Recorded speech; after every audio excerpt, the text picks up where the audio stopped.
పూరా local. Hi hello నమస్తే, welcome to పూరా local. This is Teja Prithvi. ఈసారి అండర్-19 మహిళా T20 ప్రపంచ కప్లో అత్యధిక పరుగులు సాధించిన బ్యాటర్ ఎవరు? టోర్నీలో అత్యుత్తమ సగటు ఎవరిది? అత్యధిక స్ట్రైక్ రేట్ ఎవరిది? టోర్నీ చరిత్రలో పతకం సాధించిన ఏకైక క్రికెటర్ ఎవరు? ఫైనల్లో అత్యధిక వికెట్లు పడగొట్టింది ఎవరు? అత్యధిక పరుగులు సాధించింది ఎవరు?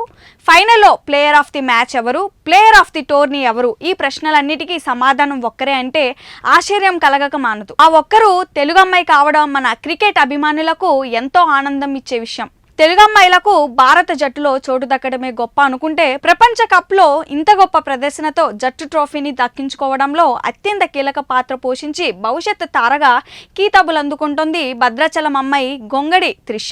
కొంతమంది చరిత్రకు సాక్షిగా నిలిస్తే మరికొంతమంది ఆ చరిత్రకే కారణమవుతారు. గొంగడి త్రిష రెండో కోవకు చెందుతోంది. కొంతమంది గెలుపు కోసం ప్రయత్నిస్తుంటే మరికొంతమంది విజయాలకే చిరునామాగా మారుతారు. ఆ చిరునామా త్రిష ధనాధన్ ఇన్నింగ్స్లో ఆడడంతో పాటు స్పిన్నర్గా వికెట్ పడగొడుతూ జట్టుకు విజయాలు అందించడానికి ఆమె అలవాటుగా మార్చుకుంది. 2023లోనే మొట్టమొదటిగా అండర్-19 ప్రపంచ కప్లో భారత్ విజేతగా నిలవడంతో తన వంతు పాత్ర పోషించింది త్రిష. ఈసారి అన్ని తానే జట్టు టైటిల్ నిలబెట్టుకోవడంలో కీలకంగా మారింది. 7 ఇన్నింగ్స్ల్లో 77.25 సగటుతో 309 పరుగులు చేసిన త్రిష టోర్నీ టాప్ స్కోరర్గా నిలిచింది. రెండో స్థానంలో ఉన్న ఇంగ్లాండ్ బ్యాటర్ పెరెన్ 176కు త్రిషకు ఉన్న 113 పరుగుల అంతరం బ్యాటింగ్లో ఈ తెలంగాణ క్రికెట్ ఆధిపత్యానికి నిదర్శనం. లెగ్ స్పిన్ వేసే 19 ఏళ్ల త్రిష ఈ టోర్నీలో 6.42 సగటుతో 7 వికెట్లు పడగొట్టడం విశేషం. ఫైనల్లో 3 వికెట్లు తీయడంతో పాటు అజేయంగా 44 పరుగులతో జట్టును విజయ తీరాలకు చేర్చిన త్రిష సూపర్ 6లో స్కాట్లాండ్ పైన 3 వికెట్లు అజేయ పథకంతో అదరగొట్టింది. ఫీల్డింగ్ లోనూ మెరుపులతో నికార్సైన ఆల్రౌండర్గా నిలిచింది.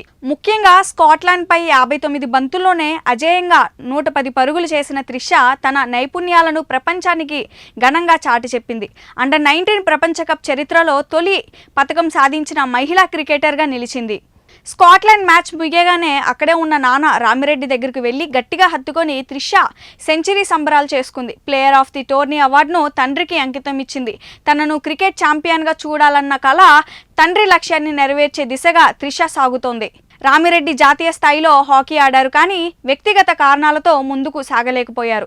తాను సాధించలేనిది తన కూతురు అందుకుంటే చూడాలనుకున్నారు. ఐటీసీలో ఫిట్నెస్ సలహాదారుడిగా పనిచేస్తూనే త్రిష కెరియర్ను నెమ్మదిగా నిర్మించారు. టీమిండియాకు ఎంపిక కావాలంటే అత్యున్నత శిక్షణ అవసరమని గుర్తించి హైదరాబాద్కు మక్కం మార్చారు. ఉద్యోగం వదిలేయడంతో ఆర్థికంగా ఇబ్బందులు తప్పలేదు.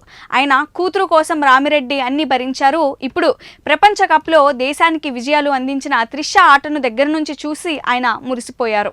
ఇవి ఇప్పటి వరకున్న అప్డేట్స్. మరిన్ని అప్డేట్స్ కోసం చూస్తూనే ఉండండి పూరా లోకల్.